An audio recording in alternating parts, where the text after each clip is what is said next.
신명기 33장 8절 말씀. 레위에 대하여는 일러스되 주의 둠밈과 우림이 주의 경건한 자에게 있도다. 주께서 그를 마사에서 시험하시고 무리발 물가에서 그와 다투셨도다. 아멘. 신명기 33장 8절에 보면 레위에 대한 이야기가 나오는데, 레위가 어떤 사람인가 봤더니 레위는 우림과 둠밈을 가진 사람이었다. 우림과 둠밈을 가진 사람이다. 이렇게 나와 있고, 둠밈과 우림을 가진 그 경건한 자, 이게 뭐냐면 제사장이거든요. 이게 제사장이 가지고 있는 거예요. 그럼 우림과 둠밈이라고 하는 게 뭐를 의미하는 건가 하면, 우림이라고 하는 게, 우림이라는 이 단어가 우르라는 단어에서 왔어요.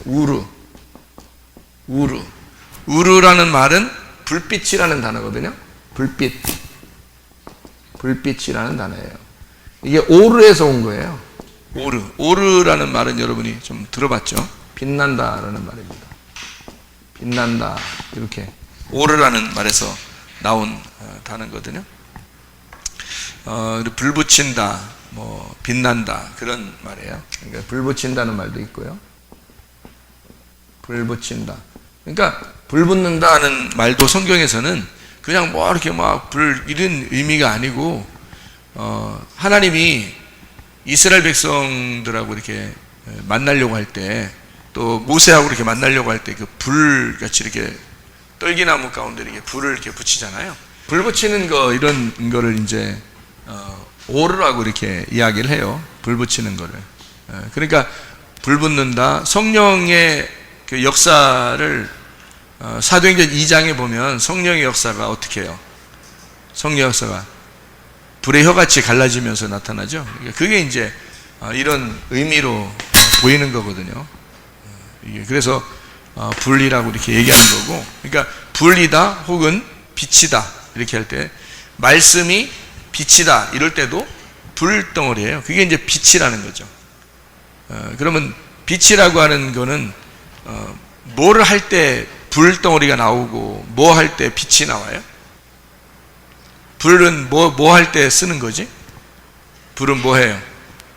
요리 뭐 이런 식으로만 얘기하지 말고, 불은 요리할 때도 쓰지만 사실은 뭘 태우는데 쓰는 게 불이에요. 그러니까 불이라고 하는 어떤 의미는 태운다 이렇게 보일 수 있고요. 그 다음에 빛이라고 할 때는 불을 이제 빛이 이렇게, 왜 등불도 이렇게 켜면은 밤에 이렇게 환하잖아요, 그죠?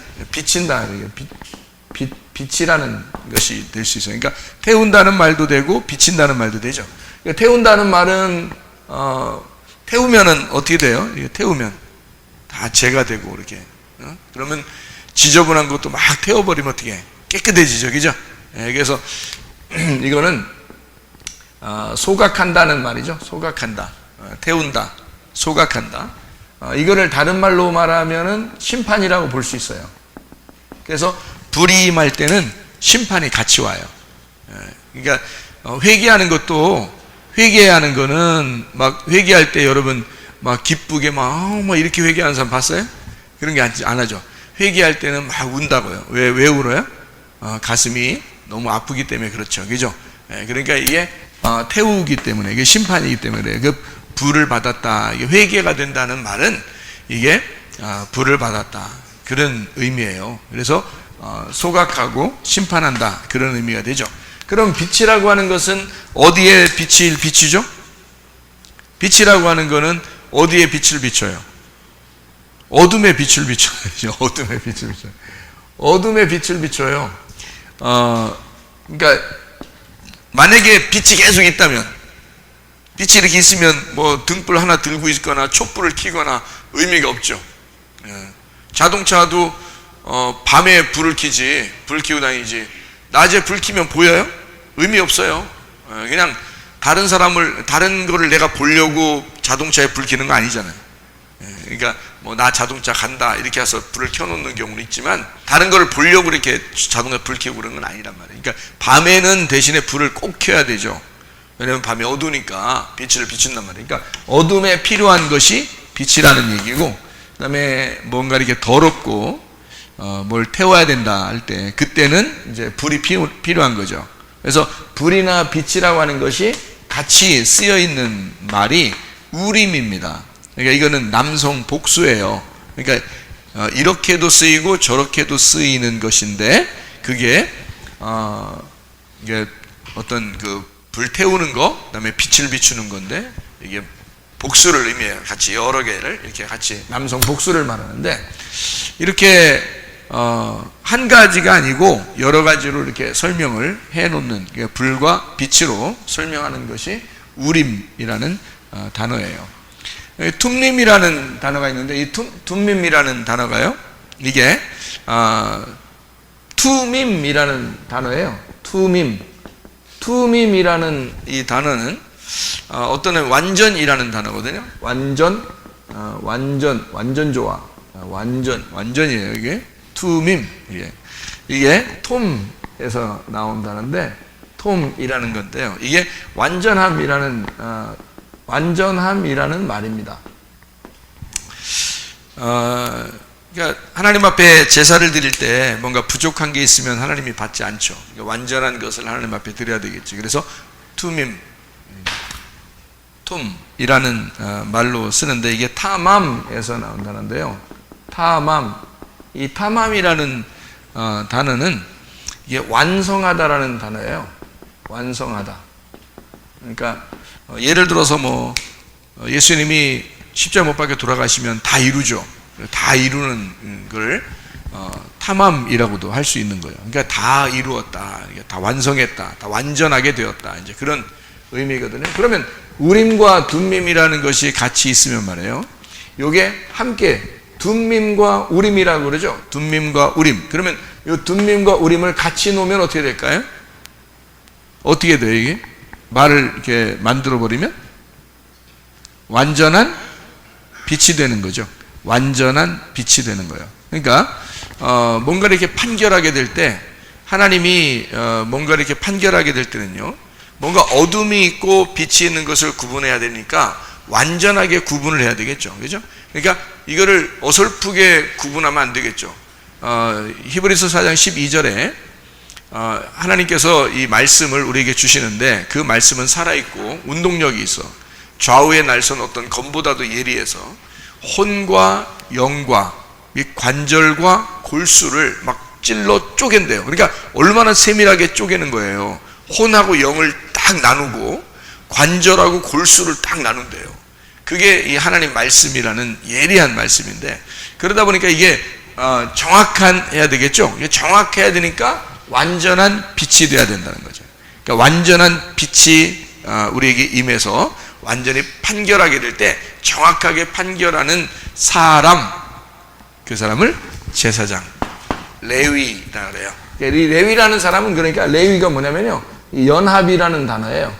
연합, 결합, 이게 하나됨, 이게 레위거든요. 그러니까 연합하고 결합하고 하나를 만드는 자. 여기 레위 족속 중에서 누가 와가지고 하나님과 이스라엘 백성들을 연결해 줬죠? 레위 족속 중에 너가 와서?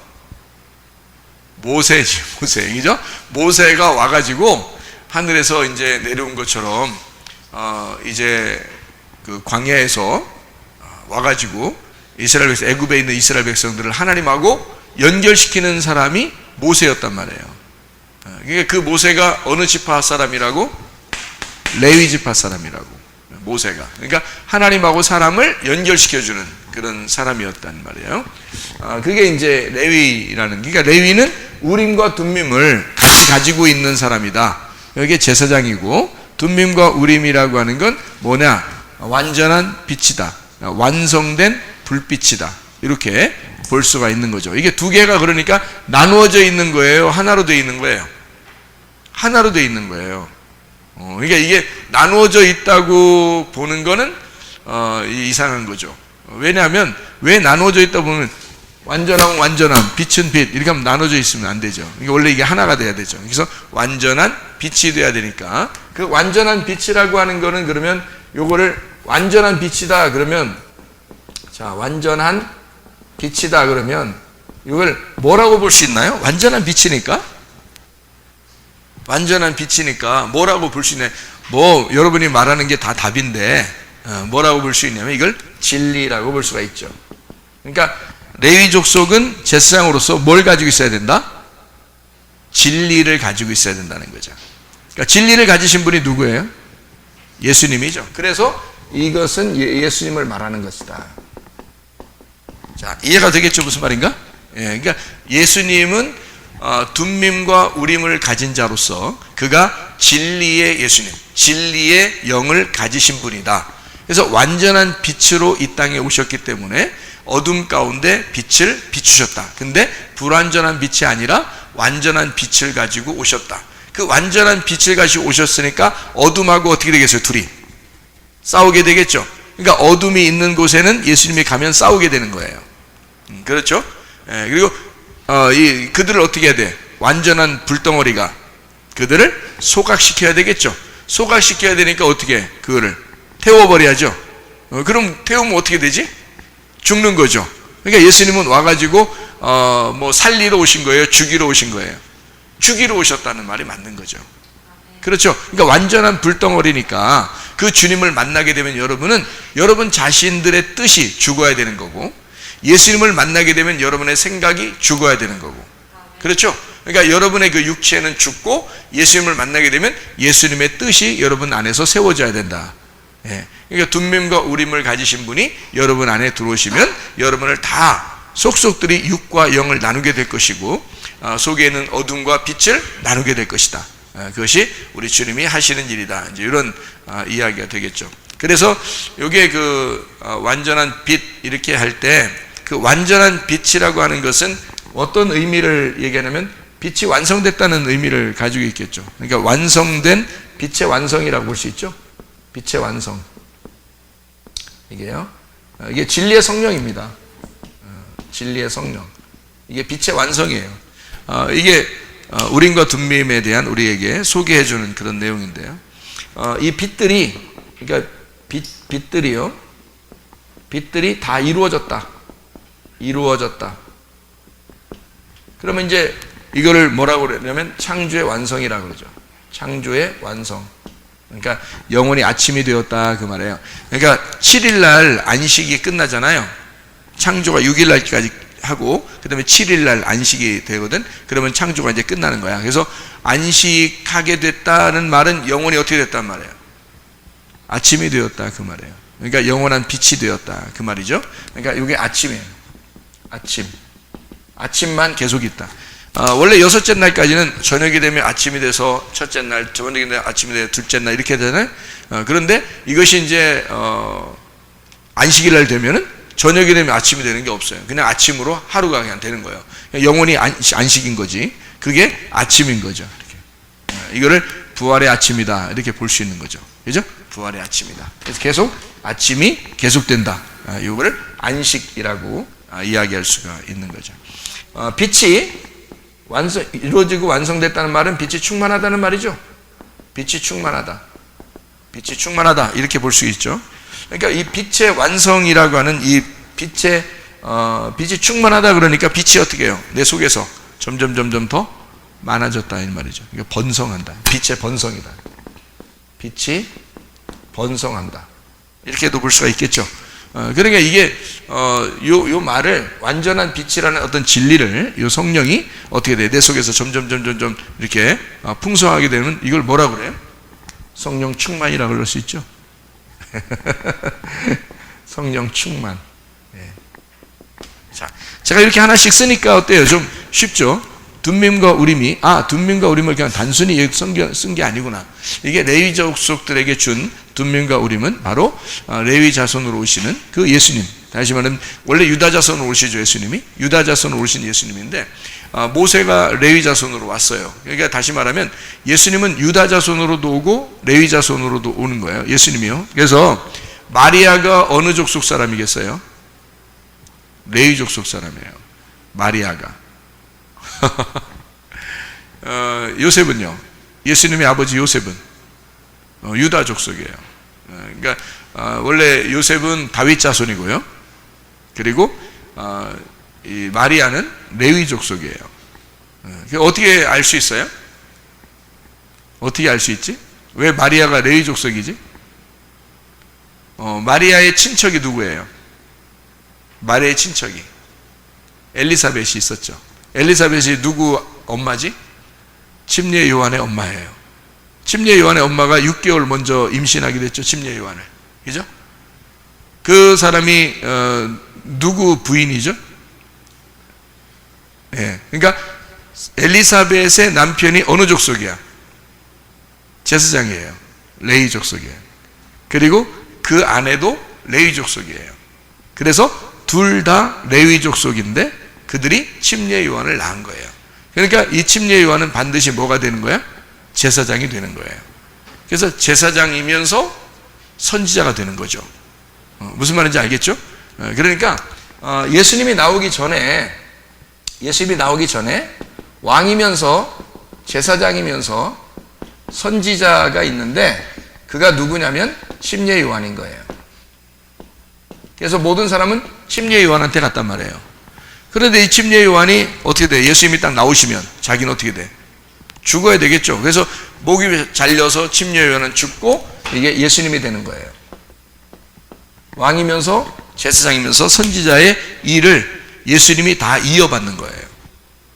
예수님은 어느 족속 사람이라고요? 예수님은 유다 족속하고 레위 족속의 예수님이다. 특별히 마리아의 뱃속에서 나왔죠.